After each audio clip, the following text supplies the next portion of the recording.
Here's an interview from one of our past shows on Rock and Metal Revival. If you're interested in hearing full shows, go to our Facebook page and check out our list of affiliates for times and places where you can hear Rock and Metal Revival. There is One of Us from the new Heavy Hitters release from George Lynch and Jeff Pilson. And today we want to welcome back to Rock and Metal Revival, Jeff Pilson. Welcome to the show, Jeff. Well, thank you. Great to be here. It's good to have you on board. Now, Jeff, I've been a fan of all the Lynch-Pilson collaborations in the past. I just have to ask, what made you guys decide to do a covers album? Because I love what you've done with the songs in this release. Well, thank you. You know what it was is we got George had a project called Kill All Control, and he was re-releasing it through Cleopatra Records, and they suggested that he do a cover of a pop song, a song called "Somebody to Love" by Louis Capaldi. And so George called me up and asked me if I wanted to help him with that, and we had a great time doing it. Yeah, you know, as we always do because we have great chemistry. And so it was very interesting. We did this version. We got Will Martin to sing on it. It came out great. Cleopatra loved it so much they offered us a whole record, and we had so much fun doing it. We couldn't turn them down.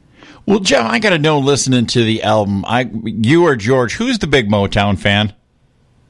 Well, I'm probably a bigger Motown fan than he is, but we're both fans of Motown and soul and everything else. So it's really both of us. Plus Will Martin, the singer, he's a huge Motown fan. Well, it came out great. I know one of my favorite tracks on the album is "You've Got the Love." Now, whose idea was it to do a Rufus cover?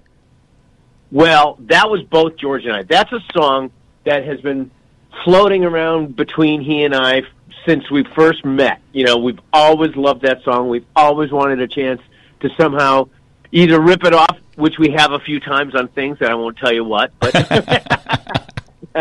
but we've also we've also wanted to cover it, and this was our chance, and we were so happy we could do it.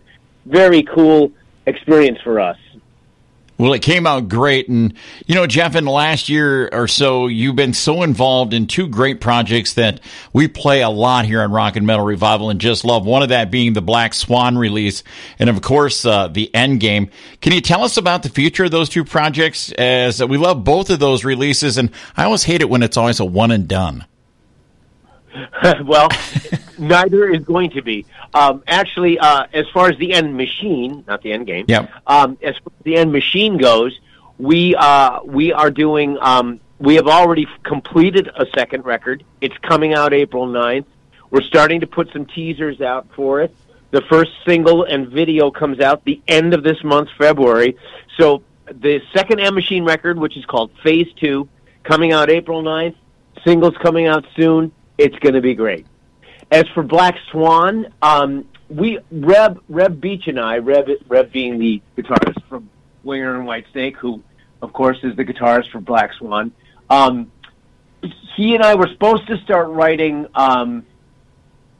in January, but because of COVID and because basically LA is a mess right now, you know, we didn't think it was really safe for him to come out and do that now. Mm-hmm.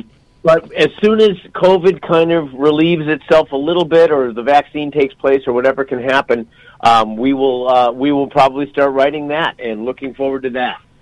Well, so the plan is for a Black Swan record in 2022. That's outstanding. You know, with the state of live music in the world due to the COVID situation and no live music at all here in the U.S., I ended up missing a couple Foreigner shows in 2020. I know that was hard on the fans, but it really had to be hard on you, Jeff. I can't imagine. You've been on the road for how long, and now you get all this time. What does a guy like you do? I know you keep yourself busy. Oh, I do. Well, I mean, again, you know, we as soon as the pandemic hit is pretty much when George and I were hit up to do the Heavy Hitters record. So that worked out well. We started that.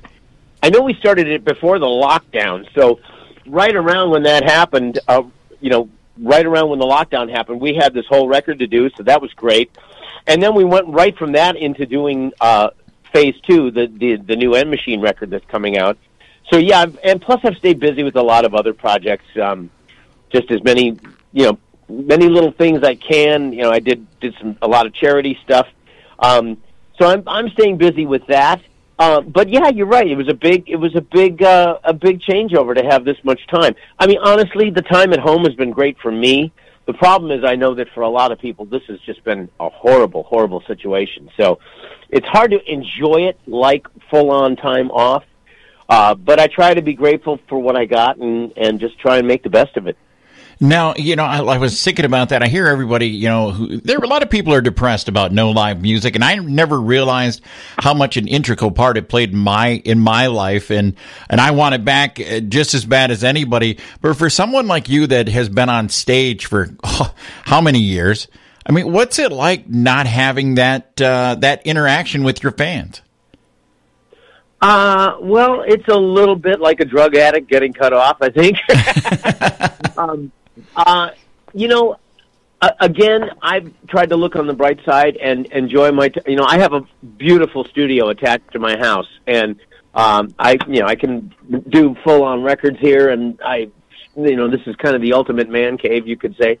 So I've been spending a lot of time here, so it hasn't been as rough for me as some guys who don't have that. But it's just an odd adjustment because I've been, doing this, I've been traveling for most of my adult life, and I've been, playing with Foreigner for the last almost 17 years now. So it's an adjustment, but again, I've just tried to use it as an opportunity to enjoy the studio. Well, Jeff, as a lifelong Dokken fan, and I can't even count the number of times I've seen Dokken, the big fan rumor of late has been a reunion of the classic lineup, and it always seems to surface. Now, as a fan of the band, would there be a chance of one last classic lineup release? I mean, I know you guys did that reunion, you went to Japan, but I'm talking about an album from the classic lineup. Well, the truth is we do talk about it. We're all in good speaking terms now, so everything's fine. And we talk about it. The biggest problem is schedules. Actually, George and I had before we started the M Machine record, we actually talked to Don because as we started writing, we realized we were writing in a style very similar to Dokken, and so we hit up Don, and he wanted to do it, but he was involved in his record at that point, so there's no way legally he could do it. So I don't know when the opportunity will arise. If it does, I can see it happening because I think all of us kind of have the desire to do that one last great statement on a record. I hope, but we'll see. It's something that's aspirational. It's not practical at the moment. Maybe an opportunity will come up where it is practical. So that's kind of all we can hope for. Well, I know Mick has stepped away and isn't really playing anymore. And I was hoping that if you guys did do a classic lineup, that Mick would come back and be behind the skins. Well, that would be something that we would talk about. I mean, I don't know if Mick would be up for that or not. I mean, for him, a lot of it was physical discomfort with playing. Mm-hmm. So I don't know. I mean, I know he's feeling a lot better now, but I don't know if he would want to come out of retirement. He's really enjoying himself. He's really enjoying not having to play. So I don't know if that would happen, but you never know. But the good thing is for the M Machine, Mick was also in the M Machine. Mm-hmm. And for this M Machine record, because he's retired, we ended up using his little brother Steve on drums and background vocals. And I'll be damned if he doesn't feel and sound so much like Mick. It's crazy. So I guess worst case scenario, we could bring in Steve to do it. I mean, if Mick really doesn't want to do it, I'm sure he'd love to have his brother do it. We'll see. Maybe that could happen. Who knows? Wow, that's great to hear. I mean, if anybody would know about the feel of playing with their drummer, it would be you. I mean, that was such a classic rhythm section in Dokken. The past few weeks here, some classic Dio albums are being remastered and being released. And I know that you had played in Dio. Can you tell us what it was like to work with Ronnie? And is there any one fond memory that sticks out for you, Jeff? Well, there's a lot of fond memories that stick out. Basically, the main thing about Ronnie is what people have to understand is that he was Yes, of course, he was probably the greatest heavy metal singer of all time. But he was a wonderful friend and just a great human being, a fantastic band leader.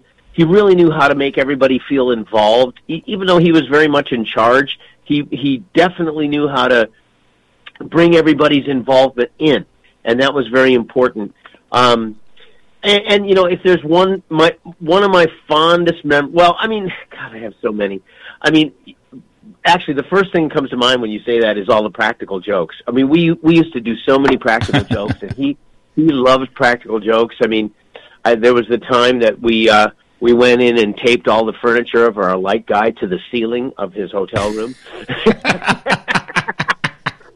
And, you know, little devilish things like that Ronnie loved to do.